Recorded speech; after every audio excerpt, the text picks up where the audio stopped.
সুপ্রিয় শিক্ষার্থীরা, আসসালামু আলাইকুম। আজকে আমরা ভ্রূণবিজ্ঞানের বা প্লান্ট এমব্রায়োলজির গুরুত্বপূর্ণ একটি টপিকস নিয়ে আলোচনা করব। টপিকটি হচ্ছে ডেভেলপমেন্ট অফ ফিমেল গ্যামেটোফাইট বা স্ত্রী গ্যামেটোফাইট কিভাবে বিকশিত হয়ে থাকে।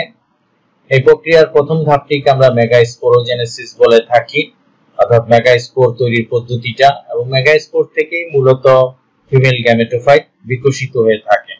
তাহলে আমাদের আলোচনার মধ্যে আসলে দুইটা বিষয় থাকবে, একটা হচ্ছে মেগাস্পোরোজেনেসিস আর একটা হচ্ছে ডেভেলপমেন্ট অফ ফিমেল গ্যামেটোফাইট। আমরা ফিমেল গ্যামেটোফাইট যে বিষয়টা, এটা মূলত হচ্ছে কি, এটাকে ফিমেল গ্যামেটোফাইট যে অংশটা, এখানে আমরা এই ফিমেল গ্যামেটোফাইট বা এটার আরেকটা নাম হচ্ছে এমব্রায়োসেক বা ভ্রূণথলি, এটাকে আমরা চারটা অংশে বিভক্ত দেখি। যে এই উপরে যে তিনটা কোষ থাকে, তিনটা কোষকে আমরা প্রতিপাদক কোষ বলে থাকি। মাঝখানে দুইটা কোষ বা নিউক্লিয়াস থাকে, এগুলাকে আমরা সেকেন্ডারি নিউক্লিয়াস বলে থাকি। আর হচ্ছে নিচের দিকে তিনটা কোষ আছে, এগুলোর মধ্যে সবচেয়ে বড় যেটা, সেটাকে আমরা ডিম্বাণু বলে থাকি, এগ বা ডিম্বাণু। এবং এটা দুই পাশে দুইটা কোষ আছে, এই দুইটা কোষকে আমরা সহকারী কোষ বা সিনার্জিড বলে থাকি। এই দুইটাকে আবার এই তিনটা কোষকে একত্রে বলা হয়ে থাকে ডিম্বাণু এবং সহকারী কোষ। এই তিনটা নিউক্লিয়াস বা কোষকে একত্রে এক অ্যাপারেটাস বলা হয়ে থাকে। এই হচ্ছে মূলত। এখন এই যে এমব্রায়োসেক বা ফিমেল গ্যামেটোফাইট, এটা মূলত একটা ডিম্বকের মধ্যে থাকে। এটা ডিম্বকের গঠনের মধ্যে আমরা যে অনেকগুলা জিনিস দেখি, যে উপরের দিকে যে অংশটা আছে সেখানে ডিম্বক মূল বা ক্যালাজা থাকে, এবং এই ভ্রূণথলির চারপাশে যে কোষগুলা থাকে সেগুলাকে আমরা নিউসেলাস বলে থাকি। এবং এই নিউসেলাসের চারপাশে দুইটা ত্বক থাকে, একটা বহিত্বক আর একটা হচ্ছে অন্তত্বক। বহিত্বকটাকে আমরা আউটার ইন্টিগুমেন্ট এবং অন্তত্বককে আমরা ইনার ইন্টিগুমেন্ট বলে থাকি। এই ত্বকটার মধ্যে দেখা যাচ্ছে নিচের দিকে এই ত্বকটা ইনকমপ্লিট বা একটা ছিদ্রের মধ্যে ওখানে আছে, এটাকে ডিম্বকরন্ধ্র বা মাইক্রোফাইল বলা হয়ে থাকে। এই ত্বকটা দেখা যায় যে একটা বৃন্তের সাথে বা গোটার সাথে যুক্ত থাকে, যে অংশটা, এই গোটাটাকে আমরা বলে থাকি ডিম্বক নাড়ি বা ফিউনিকুলাস বলে থাকি। এবং এখানে আরেকটা বিষয় আছে, যে এই যে ডিম্বক নাড়িটা ত্বকের সাথে যেখানে যুক্ত থাকে, এই অংশটাকে আমরা ডিম্বক নাভি বা হাইলাম বলে থাকি। এটা হচ্ছে একটা ডিম্বকের গঠন। এই ডিম্বকের গঠনটাও আমাদের ভালোভাবে বোঝা দরকার, এই জন্য এখানে কিছুটা আলোচনা করেছি। আমরা যে ভ্রূণথলি বা এই ফিমেল গ্যামেটোফাইট, যেটাকে এমব্রায়োসেক বলে থাকি, এই ফিমেল গ্যামেটোফাইটের তিনটা ধরন রয়েছে। এই তিনটা ধরনের মধ্যে সবচেয়ে যেটা বেশি দেখা যায় সেটা হচ্ছে মনোস্পোরিক এমব্রায়োসেক। এটা দেখা যায় যে এখানে আমরা জানি যে মিওসিস কোষ বিভাজনের মাধ্যমে চারটা মেগাস্পোর, একটা মেগাস্পোর মাতৃকোষ থেকে চারটা মেগাস্পোর তৈরি হয়ে থাকে। এই মেগাস্পোর গুলোর মধ্যে একটা যদি অ্যাক্টিভ থাকে, একটা সক্রিয় থাকে, সেটাকে আমরা মনোস্পোরিক টাইপ বলে থাকি। এটা ফাউন্ড ইন 75% প্লান্টস, অর্থাৎ এটা দেখা যায় যে 75% উদ্ভিদের মধ্যে এই পদ্ধতিটা সংগঠিত হয়ে থাকে। এটাকে আমরা এই টাইপটা, এটা পলিগোনাম উদ্ভিদের মধ্যে আবিষ্কার করা হয়েছিল, এই জন্য এটাকে আমরা পলিগোনাম টাইপ বলে থাকি। দ্বিতীয় যে পদ্ধতিটা, সেটা হচ্ছে বায়োস্পোরিক এমব্রায়োসেক, অর্থাৎ এখানে দেখা যায় যে চারটা মেগাস্পোরের মধ্যে দুইটা মেগাস্পোর এখানে সক্রিয়ভাবে অংশগ্রহণ করে থাকে বিকাশে।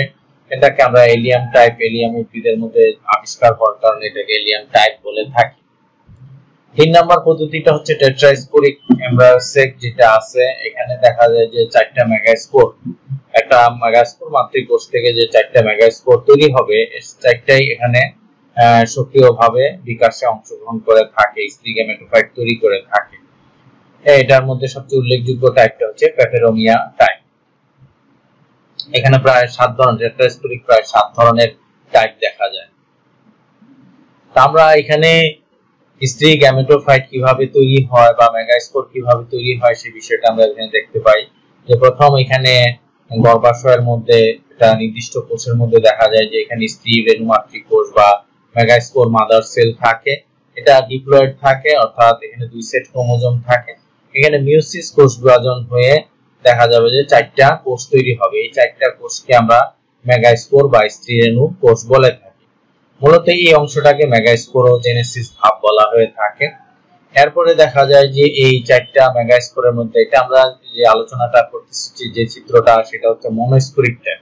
আমরা তিনটা টাইপের কথা বলেছিলাম যে একটা যদি কাজ করে তাহলে সেটাকে মনোস্ফরিক বলা হয়, দুইটা কাজ করলে সেটাকে বাইস্ফরিক বলা হয়, আর চারটাই যদি কাজ করে তাহলে সেটাকে টেট্রাস্ফরিক পদ্ধতি বলা হয়ে থাকে।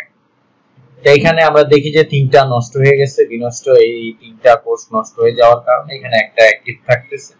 এই একটার মধ্যে একটা নিউক্লিয়াস ছিল, সেই নিউক্লিয়াসটা বিভাজিত হয়ে এটা মাইটোসিস পদ্ধতিতে বিভাজিত হবে, অর্থাৎ সমীকরণিক বিভাজন।